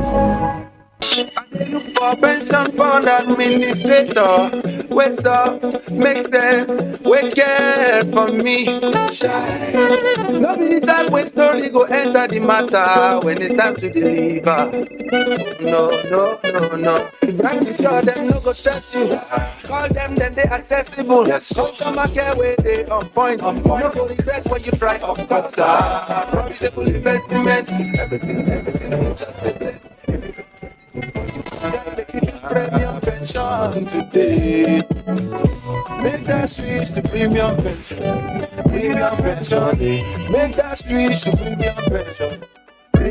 Join over 700,000 satisfied members and enjoy the premium experience at our offices across the 36 states in Nigeria, including the FCT. Call 094615-700-704 to make the switch today. Premium pension. Active today, premium tomorrow. The general public is hereby invited to the occasion of a book presentation titled Strategies in Overcoming Challenges by Administrators in Nigeria's Tertiary Institutions by Mustafa Hanafi Idiaro, under the chairmanship of Professor Shehu Abdul Rahman, Vice Chancellor, Federal University of Lafia. Host, Malam Nuruddin Abdul, Registrar, Federal University of Lafia. Chief Launcher, Dr. Justina Anjode Kutsu. Rector, Isa Mustafa Agwe, the First Polytechnic Lafia. Book Reviewer, Dr. Idris Atman Jibrin, former Registrar, Federal University of Lafia. Guest of Honor, Professor Muhammad Sanusi Liman, Immediate Past Vice Chancellor, Federal University of Lafia. Special guests, Comrade Muhammad Jibrin, National President, SANU. Malam Abdul Kadir B. Abba, Registrar, Federal Polytechnic Ida, Kogi State, and Mr. John Merafi Ahmadu, Director Administration, Office of the Executive Secretary, National Universities Commission, Abuja.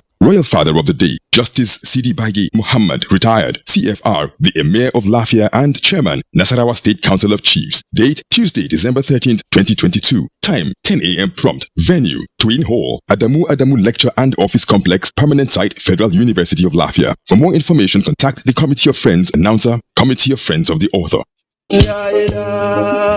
The Jam'iyyat al-Ansar al-Din al-Tijaniya, under the leadership of His Spiritual Eminence Sheikh Muhammad Mahi Ibrahim Inyas, Grand Khalifa Tijaniya Worldwide, announces the celebration of the 5th Nigeria World Mawlid Anniversary in honor of the Holy Prophet Muhammad, peace be upon him, with the theme, Prophet Muhammad, peace be upon him, an epitome of religion and governance. Special guest of honor, His Excellency Alhaji Asuwaju Bola Ahmed Tinubu, presidential candidate of the All Progressives Congress, APC. Chairman of the occasion, His Royal Highness Alhaji Yahya Abubakar, the Etsunufe and Chairman, Niger State Council of Chiefs. Chief Host, His Excellency Abubakar Sani Bello, Executive Governor of Niger State. Date, 23rd Jamada Thani 1444 after the Hijrah, equivalent to December 17, 2022. Venue, in the Polo Club Complex, Niger State. Announcer, Sheikh Muhammad Nafi Umina for the local organizing community.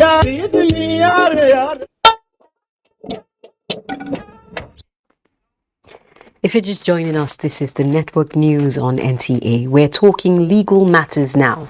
Legal practitioners have been urged to desist from bringing frivolous matters before the court as a way of reducing the court's heavy workload. The Chief Judge of the Federal High Court, Justice John Suhu, gave the advice at the commencement of the 2022-2023 legal year, Olabode Arewa reports. A parade of colors mounted by the police music band in honor of their lordships, Chief Judge of the Federal High Court, Justice John Suhu, and his brother judges. The occasion is a special court session heralding the court's 2022-2023 new legal year, stating his high expectations of judicial performance in the 2023 election year. Justice Johnson challenged judicial officers to familiarize themselves with the Federal High Court Civil Procedure Rules, the Electoral Act of 2022, and other important legislations. Some judges in this court have over 1,000 cases in their dockets. The situation is particularly typical of Abuja, Lagos, and Port Harcourt judicial divisions. We are accustomed to being expected to do more with less or no resources provided at all. Why our needs continue to rise. I'd like to therefore commend the Chief Judge and learned justices for their efforts in supporting several ongoing cases of corruption, who have made it possible for us to conduct mass trials of Boko Haram suspects in dedicated military facilities. Records from the Federal High Court indicate that 135,592 cases were entertained in the previous legal year, and 6 judges appointed to replace 4 retired ones. Olabode Arewa, NTA News. A minor fire incident has occurred on the second floor at the Defense Headquarters, Garki, Abuja, this Monday afternoon, 12 December 2022. In a statement, the Director, Defense Information, Major General Jimmy Akpo, says the incident was quickly brought under control by the combined effort of the military and Federal Fire Service. All personnel were evacuated without injury or loss of life. Normalcy has since returned while investigation to determine the cause of the fire incident has commenced. The National Council of Traditional Rulers and its 13th General Meeting in Abuja has mapped strategies to ensure a hitch-free election and population census come 2023.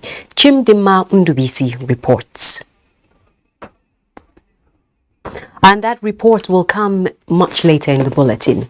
Meanwhile, the presidential candidate of the People's Democratic Party, Atiku Abubakar, at a rally in Lafia, says youth and women empowerment will be given priority if he is elected president of Nigeria in 2023. Bilkisu Gurku reports.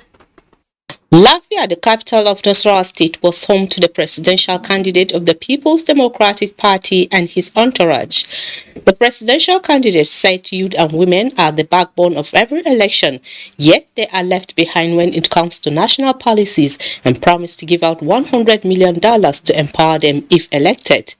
He also promised to ensure job creation, construction of roads, education for all, and also lifting people out of poverty. I want to to make sure that we will be paid this time around.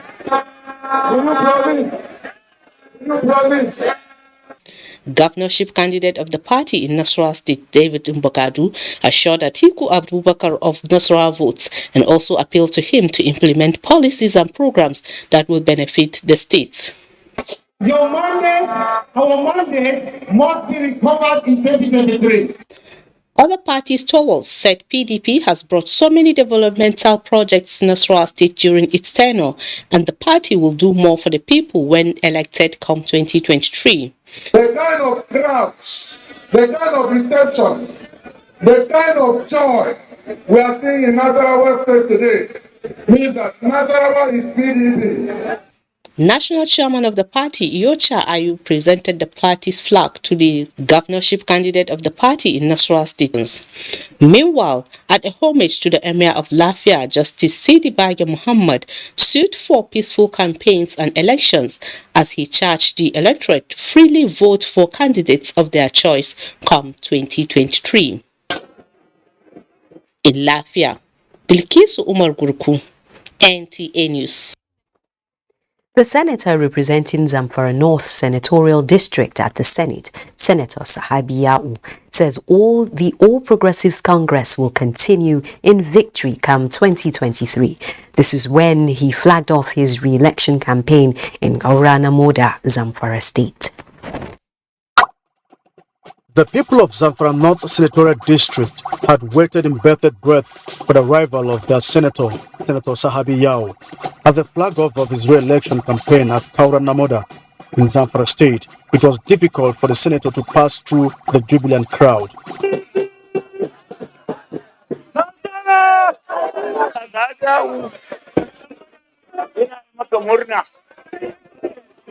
I am very happy for you, Senator Sahabi Yao, for this opportunity given to you by Almighty Allah to contest for the Senate for the 4th time.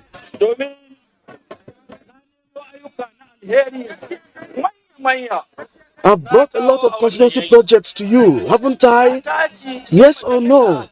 I've defended your interests at the National Assembly. Haven't I done that? Yes or no? I am loyal to you. Yes or no? Senator Sahabi Yao believes his commitment and empathy towards his constituents rather beats turnout and promises to attract more development to the district like he has done in different areas, especially road infrastructure and poverty alleviation, which he is known for. All I think I should thank my God for giving me the opportunity to serve my people to the best of my ability. The senator noted that the people of Zamfara North Senatorial District deserves the best. Ignatius NTA News. Speaking of development, the Northeast Development Commission has donated food items and instructional materials to pupils of the Northeast Children's Trust Learning Center in Maiduguri. Yagum Subukar has the details. Northeast Children Trust Learning Center was established specifically for vulnerable children orphaned by Boko Haram insurgency in Adamawa, Borno and Yobe states by the Vice President Yemi Osibanjo to provide support to children affected by the crisis. Management of the NEDC, supported by the Humanitarian Ministry in company of heads of media organizations, visited the school to lend a hand of support through the donation of food and non-food items. Those who want to go to the next level of this school,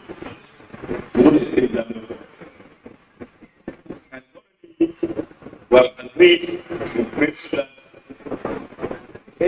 here after the study of school and as well as music. We are going to provide Education Administrator of the Learning Center, Benga Oju, and Member Board of Trustees of the school, Hassan Kachalla, who appreciated the NEDC, solicited more support in that regard.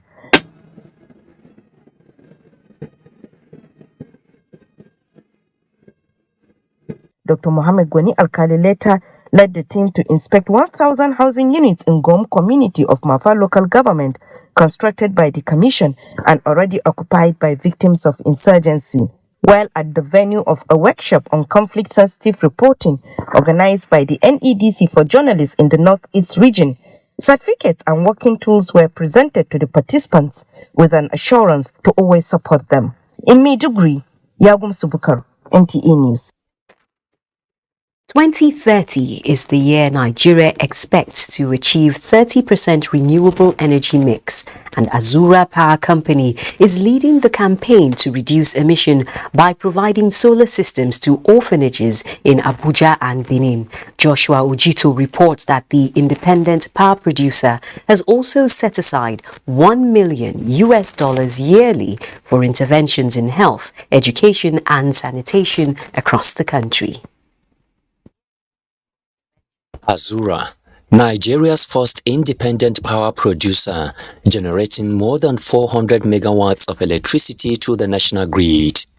Situated on 100-hectare land in Edo State with planned expansion capacity to 1,500 megawatts of electricity, the non-public utility is an initiative of the present administration to encourage more private sector participation in the generation arm of electricity.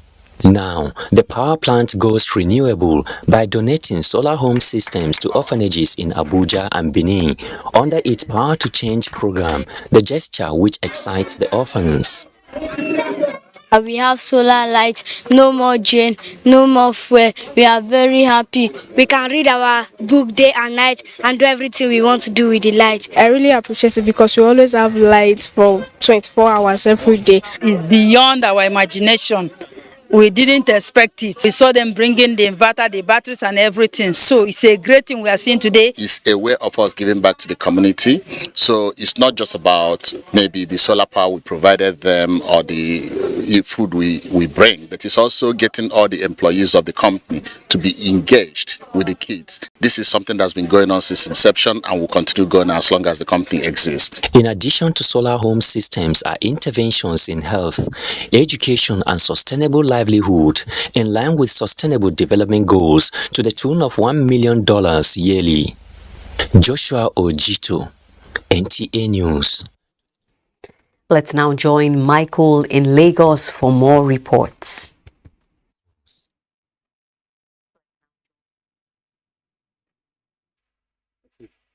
Although the prompt and timely intervention of the Customs Strike Force Team A led to the arrest of a person in possession of 40 kilograms of cannabis sativa, but the positive the union is taking into the new year is growing revenue collected from January till date by 32% when compared with 2021. The coordinator of the team, Mohammed Sani Yusuf, promised that such efforts will be sustained until there is no hiding place for smugglers. Remain resolute. The Customs Strike Force Team A has a template which ensures that every officer along the borderline must intensify surveillance that could lead to the seizure of questionable items. These wraps of cannabis sativa are products of such matching order. But what makes the seizure special is not by the volume, but the manner of concealment in which every compartment under the seat, the door cover and driver's side were loaded with cannabis. Retail parking, where it's supposed to be parking them. For resale. Yes, for resale. It's taking them to the east. So at the end of the day, what role will this play?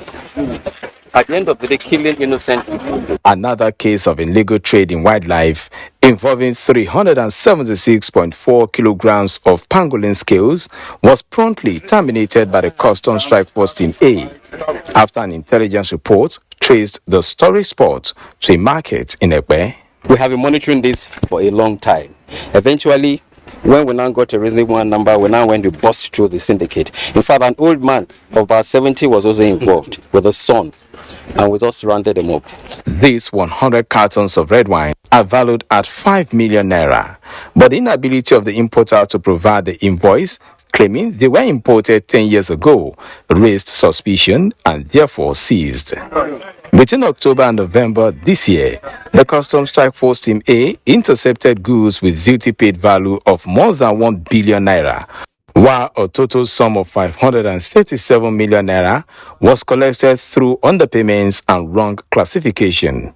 In Lagos, buyers of manufacturing Nigeria, makers of Nivea skincare products, are going beyond skincare to cater for customers' need with investments of over 1 million euro in supporting out-of-school children back to school and farmers in growing shea butter in Nigeria. Amaka Owo reports that this was disclosed by the country manager Oladele Adeyole during a factory tour by the acting director general of the National Agency for Food, Drug Administration and Control to the facility. Since the inception of Bezdorf Manufacturing Nigeria in 2016, the company has progressed from bulk packing of Nivea skincare products to full manufacturing of products within Nigeria.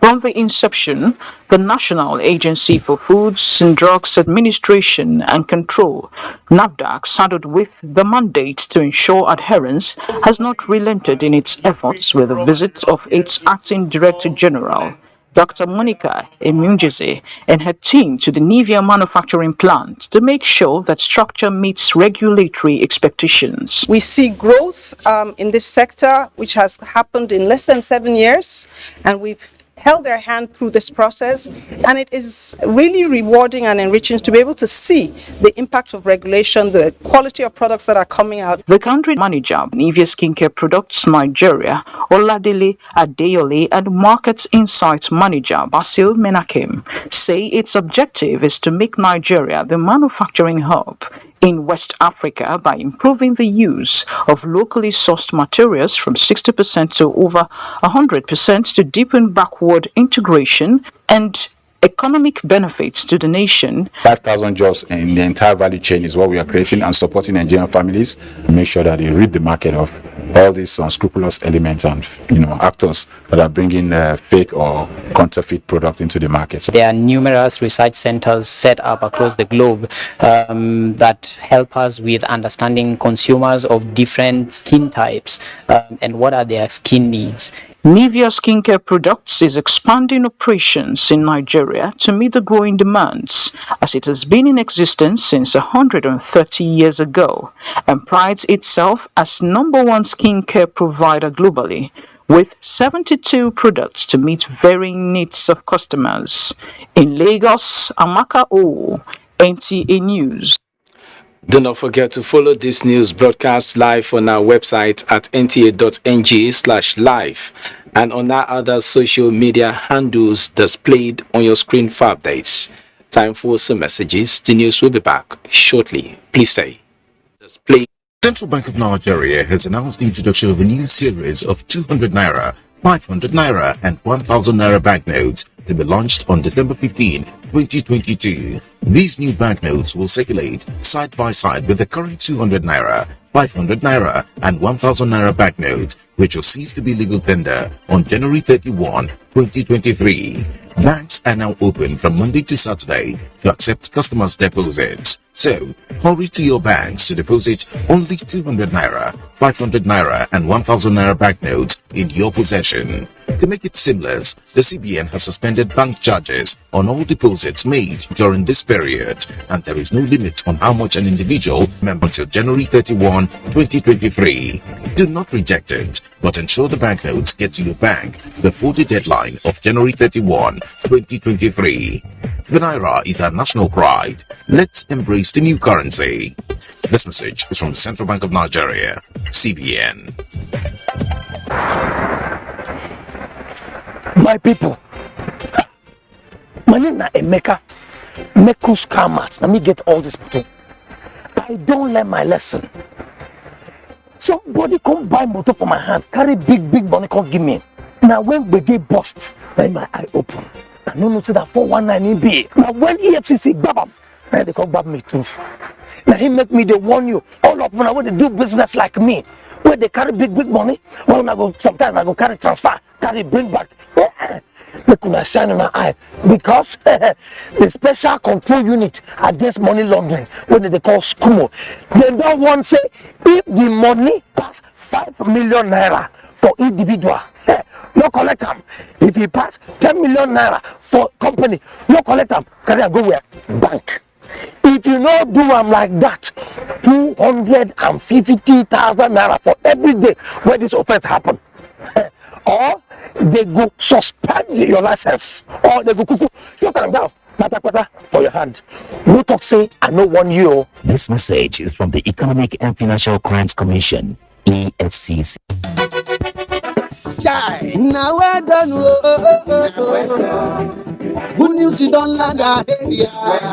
Good news from the Petroleum Industry Act as it affects host communities, where 3% of the oil company's operating costs is now you're involved in the development of your community with the new Petroleum Industry Act PIA. When there is oil spillage, such is fixed in record time by the oil operators. When an oil well is abandoned, the oil company is under obligation to ensure that the abandoned site does not cause any negative impact on the host community. Nigerian Upstream Petroleum Regulatory Commission NUPRC believes you deserve the right to know. But one thing, make sure you safeguard the oil wells in your community against vandals and theft. It translates to more income and more development within your community.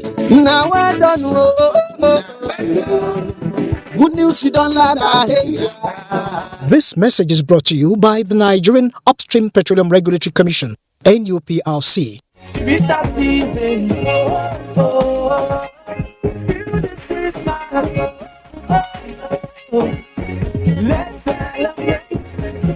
Everyone has a Chivita this season.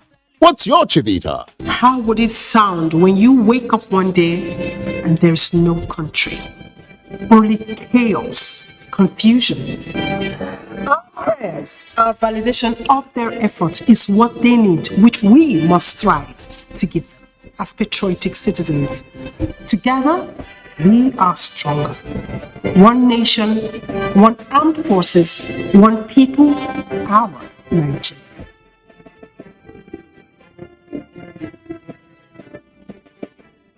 Growing your small business from where it is to where you want it to be requires all the support you can get. GrowBiz from Keystone Bank, you have it all to unlock your business potentials. Open a GrowBiz account and receive business and financial advisory to give your business the edge to always succeed in the marketplace. Enjoy the free access to the MSME Academy, which helps your capacity to grow your business. Business loans with attractive interest rates to fund your business with ease. Maintaining your GrowBiz account comes at no cost at all. You have the business and our support. Sign on to the GrowBiz account on KeystoneBankNG.com and get the support your business needs to grow. Keystone Bank, we grow together. Just in, President Muhammadu Buhari has approved the immediate relaxation of COVID-19 safety measures and travel advisory following the recommendations of the Presidential Steering Committee on COVID-19.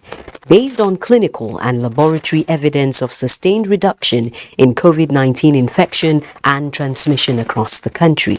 With this, all restrictions with regards to gatherings in public places have been lifted. The use of face masks is at the individual's discretion for outdoor and indoor events. The elderly and those with underlying health issues are, however, advised to always wear face masks and wash their hands regularly with clean water and soap.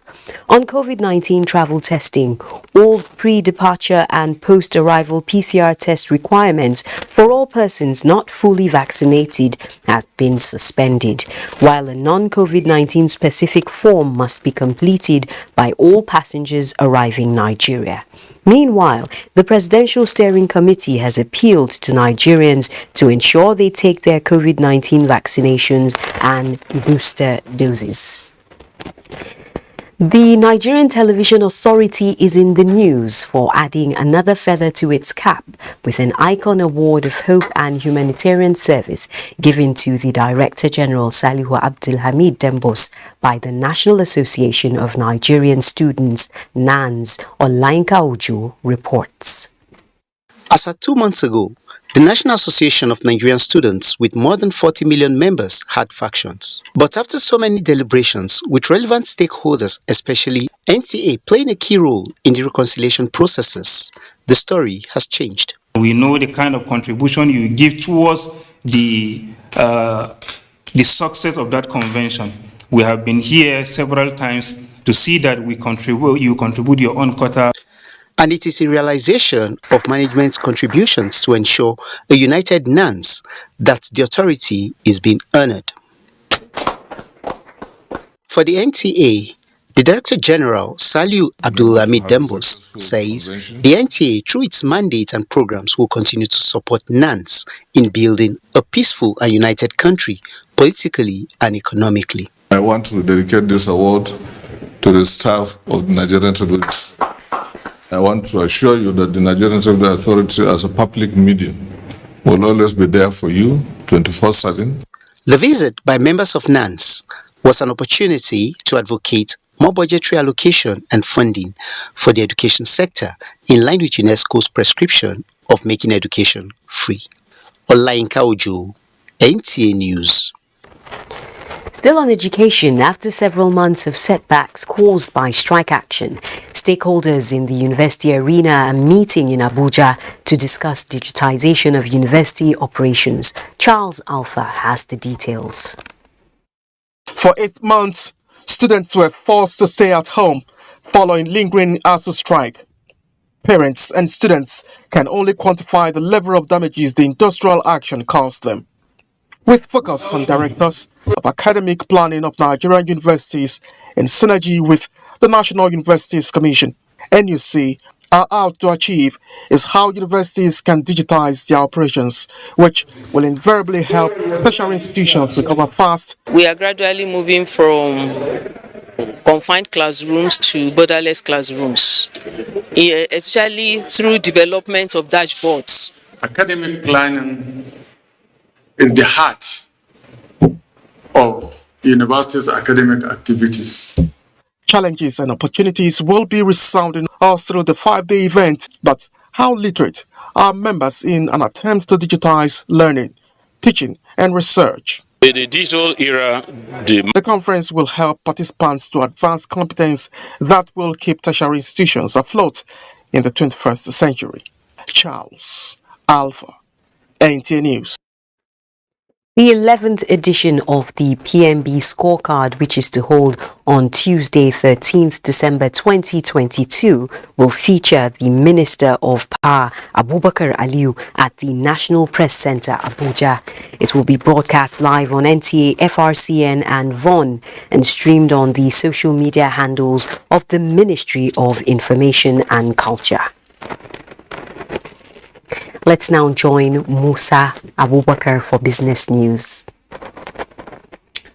Thank you, Naja. With the discovery of gold and other mineral resources in the University of Abuja and its environs, the Nigeria Export Processing Zone Authority, NAPZA, is leading a collaboration with organized private sector in the university towards the establishment of the most modern free zone, 10 minutes to the airport, 25 minutes to the central area amidst the quest for financial autonomy.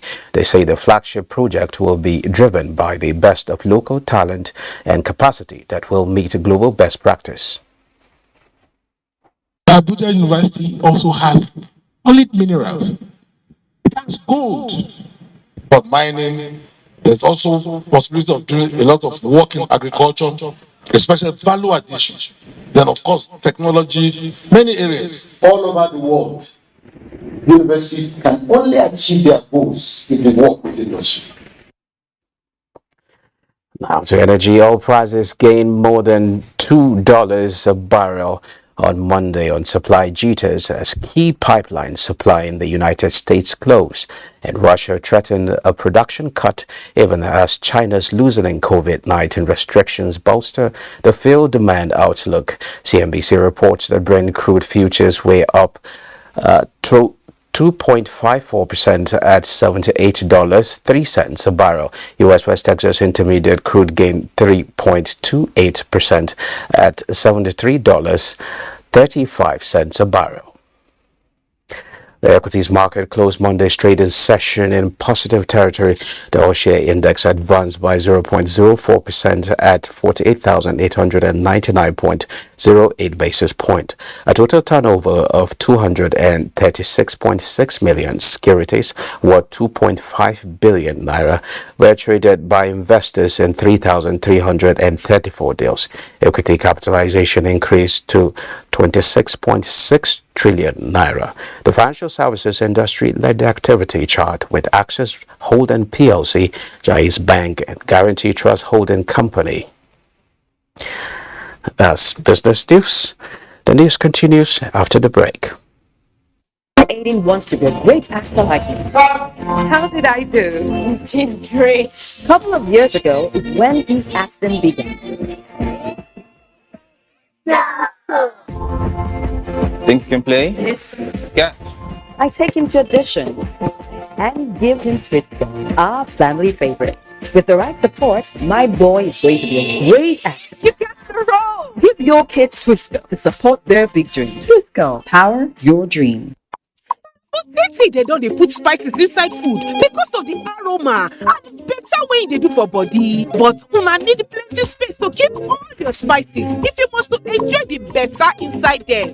Now, Mr. Chef Mixed Spices Seasoning Cube don't land with all your rich spices where you love inside one cube. Mr. Chef Mixed Spices Seasoning Cube. Spice mix where they perfect exactly the way you like them. They available for seasoning cubes and powder. Try them today.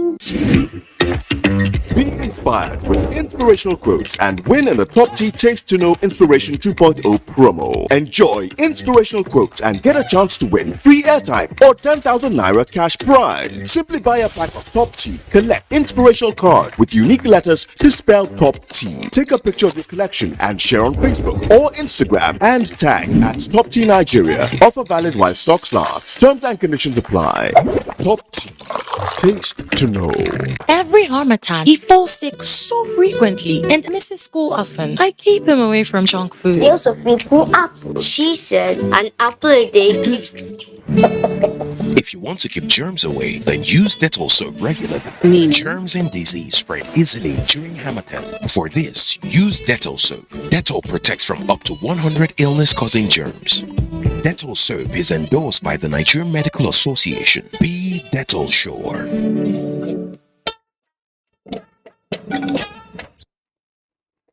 The new national president of Miyetti Allah Cattle Breeders Association of Nigeria, Baba Usman Zarma, has unveiled a 4-point agenda designed to ensure lasting solution to protracted farmer-herder clashes in the country.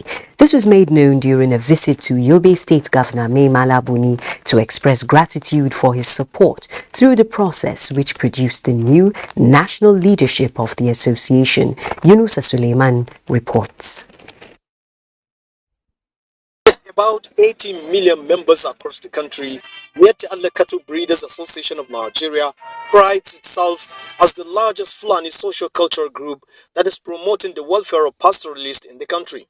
With the weight of these 80 million herdsmen now on his shoulders, the new national president of the association, Baba Usman Gensalma, understands the magnitude of the task of restoring the lost glory of the association, thus initiates a national agenda centered around consultations, orientation, reintegration, and empowerment of members affected by crisis. When it becomes operational, the agenda is expected to serve as panacea towards ending the age-long crisis between farmers and pastoralists that has given members of the association a bad name. There is a general loss of sense of belonging among the pastoralists today because of the extortion, because of the kidnapping, because of the farmer-herder conflict, cattle rustling, banditry that they are at the receiving end.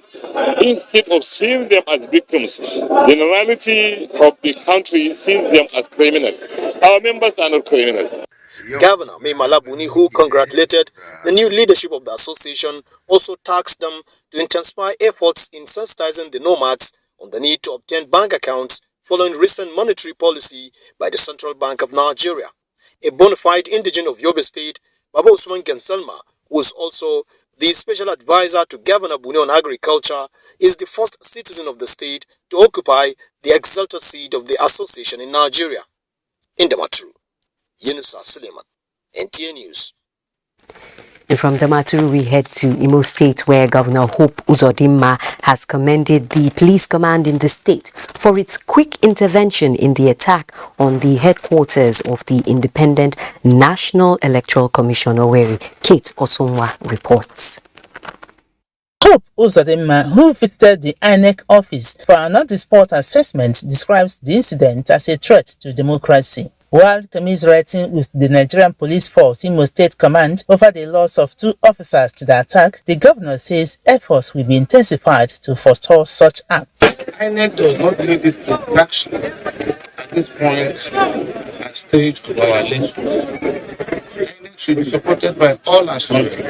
So my assurance is that we will have a very peaceful environment for Christmas. Meanwhile, the Commissioner of Police Imo State Command, Ahmed Badi, who paraded the suspects arrested in connection with the crime, says the hoodlums, through the use of improvised explosive device, launched the attack from a nearby filling station, which caused damage on the INEC facility before they were repelled by the police. We were able to neutralize 3, recover 3 AK, and recover 3 pump action.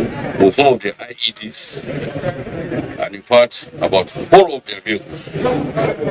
So these are the 3 being neutralized. Now, we don't stop there. We now went ahead again. We have been able to arrest 2 alive. Dr. Silviago is the resident electoral commissioner in Imo State. I can't even assess the level of damage, but if you can look around, you can capture it. You can see this this building from beginning to the end. Can you see it? Everything there got damaged. Then the media house is also attacked. Then accounts office was attacked. Then some of our vehicles, you can see the two of them here, burnt down. Then some of them, the glasses broken. We don't actually keep our PVCs here, so I don't know. So we don't know yet. This is the first time the state headquarters of the INEC Imo State is coming under such attack in Owerri. Kate Usumwa, NTA News. President Muhammadu Buhari has congratulated the Moroccan World Cup team, the Atlas Lions, and the ruler of the country, King Mohammed VI, for making history by becoming the fourth team from an African country to ever qualify for the World Cup quarter-finals and the first to win a place in the semi-final at the FIFA World Cup, Qatar 2022. President Buhari says Morocco has made the entire continent proud with its grit and dexterity, giving hope that an African team can indeed win and should win the ongoing global championship in Qatar. The president commends the team for their skill and teamwork. And that concludes